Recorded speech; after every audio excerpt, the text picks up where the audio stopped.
lanjut kita membahas tentang kemitraan antar kegiatan wirausaha, alangkah baiknya kita mengetahui terlebih dahulu apa itu kemitraan. Kemitraan adalah kontrak atau perjanjian antar individu yang dengan semangat kerjasama dan sepakat untuk menjalankan usaha dan memberikan kontribusi terhadap usaha dengan menyatukan kekayaan, pengetahuan, atau kegiatan dan membagi keuntungan di antara mereka dengan sama banyak. Unsur-unsur kemitraan ada 3. Yang pertama yaitu kerja sama usaha. Yang kedua ada pengusaha besar atau menengah dengan pengusaha kecil. Yang ketiga ada pembinaan dan pengembangan. Selanjutnya yaitu prinsip-prinsip kemitraan. Prinsip-prinsip kemitraan ada 3. Yang pertama, saling memperkuat. Yang kedua, saling menguntungkan. Serta yang ketiga, tujuan dari aspek ekonomi. Selanjutnya yaitu tujuan kemitraan. Tujuan kemitraan ada 3. Yang pertama yaitu tujuan dari aspek sosial dan budaya. Yang kedua ada tujuan dari aspek teknologi. Dan yang ketiga ada tujuan dari aspek manajemen. Baiklah, materi selanjutnya adalah pentingnya kemitraan antar wirausaha. Yang pertama adalah pola kemitraan usaha. Di sini merupakan kerjasama antara perusahaan di Indonesia, antara UKM dan UB, atau yang kita kenal dengan usaha kecil menengah dengan usaha besar, yang diatur dalam Pemerintahan Nomor 44 Tahun 1997 tentang kemitraan. Kemitraan harus disertai dengan pembinaan usaha besar terhadap usaha kecil menengah yang memperhatikan prinsip saling memerlukan, saling memperkuat, dan saling menguntungkan. Kemitraan merupakan rangkaian proses yang dimulai dengan mengenal calon mitranya, mengetahui posisi keunggulan dan kelemahan usahanya, melalui membangun strategi, mengevaluasi, sampai mencapai target. Pola kemitraan antara usaha kecil menengah dan usaha besar di Indonesia yang telah dibakukan menurut Undang-Undang Nomor 9 Tahun 1995 tentang usaha kecil dan PP Nomor 44 Tahun 1997 tentang kemitraan terdiri atas 5 pola. Yang pertama adalah inti plasma, yaitu hubungan kemitraan antara UKM dan UB sebagai inti pembinaan dan pengembangan UKM yang menjadi plasmanya dalam menyediakan lahan, menyediakan sarana produksi, memberikan bimbingan teknis, manajemen usaha, dan memproduksi perolehan, penguasaan, dan peningkatan teknologi yang diperlukan bagi peningkatan efisiensi dan produktivitas usaha. Dalam hal ini, UB atau usaha besar mempunyai tanggung jawab sosial untuk membina dan mengembangkan usaha kecil menengah sebagai mitra usaha untuk jangka panjang. Yang kedua, ada subkontak, yaitu hubungan kemitraan UKM atau usaha kecil menengah dan UB usaha besar yang di dalamnya UKM memproduksi komponen yang diperlukan oleh UB sebagai bagian dari produksinya. Subkontak sebagai sistem yang menggambarkan hubungan antara UB dan UKM. UB sebagai perusahaan induk meminta kepada UKM selaku subkontraktor untuk mengerjakan seluruh atau sebagian pekerjaan dengan tanggung jawab penuh pada perusahaan induk. Selain itu, dalam pola ini, UB memberikan bantuan berupa kesempatan perolehan bahan baku, bimbingan dan kemampuan teknis produksi, penguasaan teknologi, dan pembiayaan. Yang ketiga ada pola dagang umum. Ini merupakan hubungan kemitraan antara UKM dan UB, yang dimana UB memasarkan hasil produksi dari UKM. UKM memasok kebutuhan yang diperlukan oleh UB sebagai mitranya.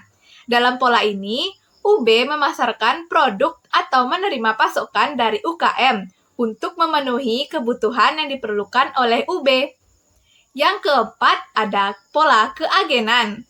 Ini merupakan hubungan kemitraan antara UKM dan UB yang di dalamnya UKM diberikan hak khusus untuk memasarkan barang dan jasa sebagai UB mitranya.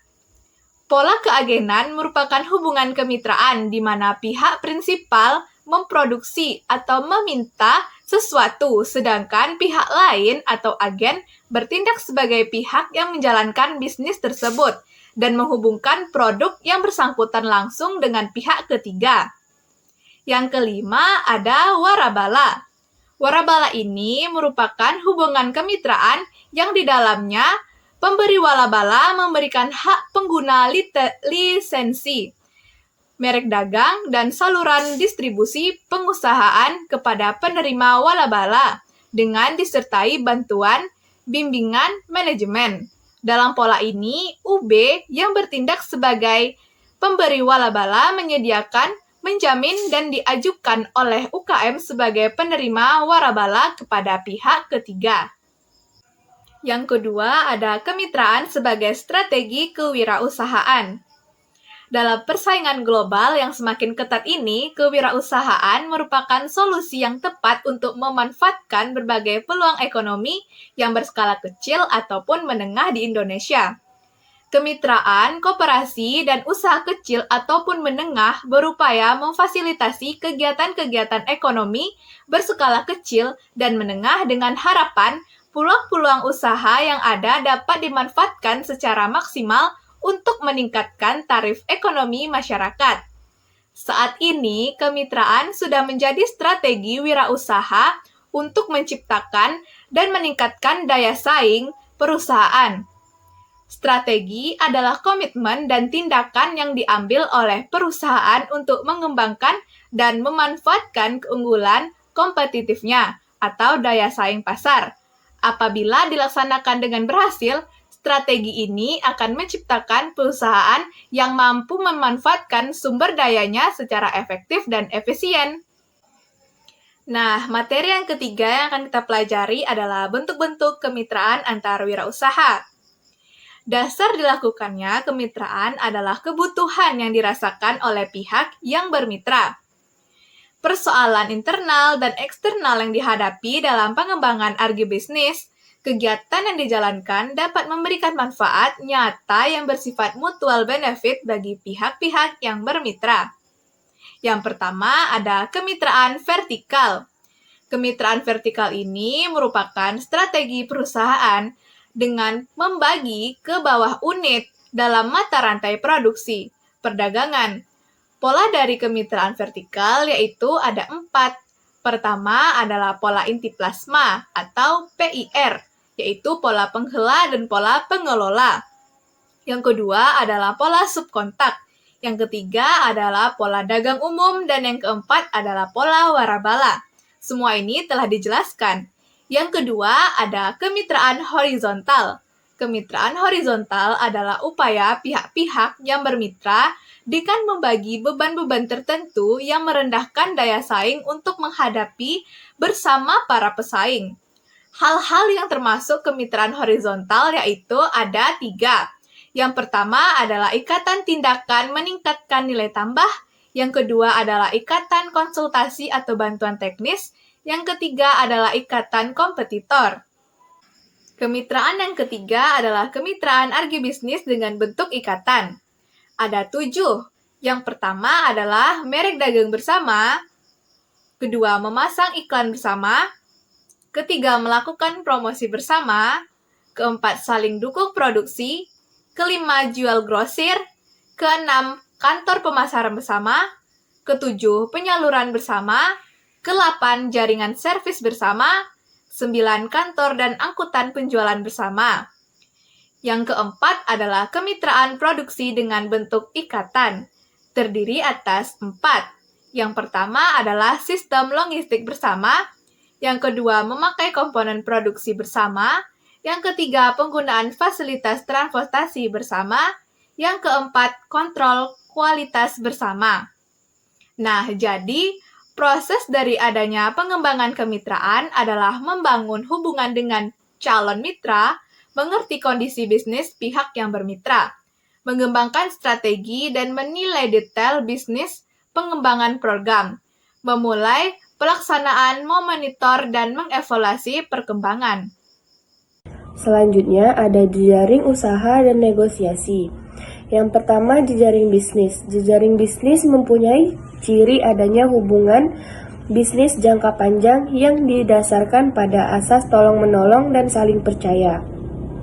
Yang kedua, ada jejaring untuk kelanjutan wirausaha.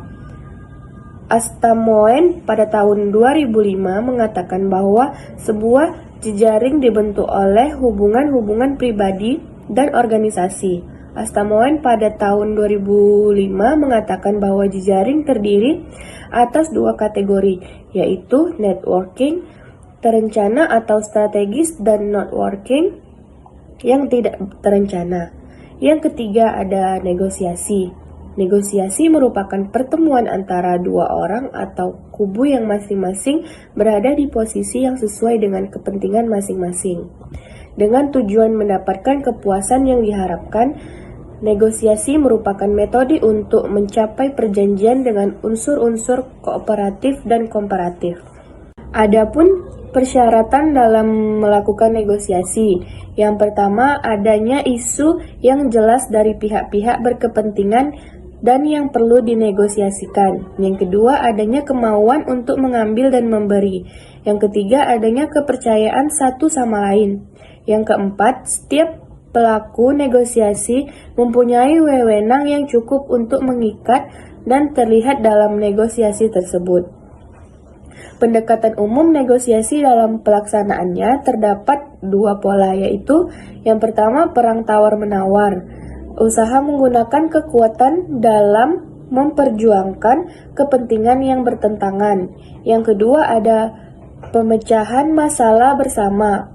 Usaha menggunakan kepercayaan menyelesaikan kepentingan bersama. Selanjutnya, prinsip-prinsip dasar dalam melakukan negosiasi. Yang pertama, datanglah sebagai pemecah masalah. Yang kedua, tujuan harus dicapai dengan efisien dan tepat waktu. Yang ketiga, keras dalam menghadapi masalah tapi lembut dalam menghadapi orang. Yang keempat, majulah dengan semangat, percaya pada setiap orang. Yang kelima, carilah perhatian dan keinginan setiap orang. Jadi kesimpulannya, kemitraan merupakan suatu strategi bisnis yang dilakukan oleh kedua belah pihak atau lebih dalam jangka waktu tertentu untuk meraih keuntungan bersama dengan prinsip saling membutuhkan dan saling membesarkan. Dengan demikian, kemitraan merupakan jalinan kerjasama antara dua pelaku usaha atau lebih yang saling menguntungkan. Menguntungkan mulai dari perusahaan besar, perusahaan menengah, dan perusahaan kecil.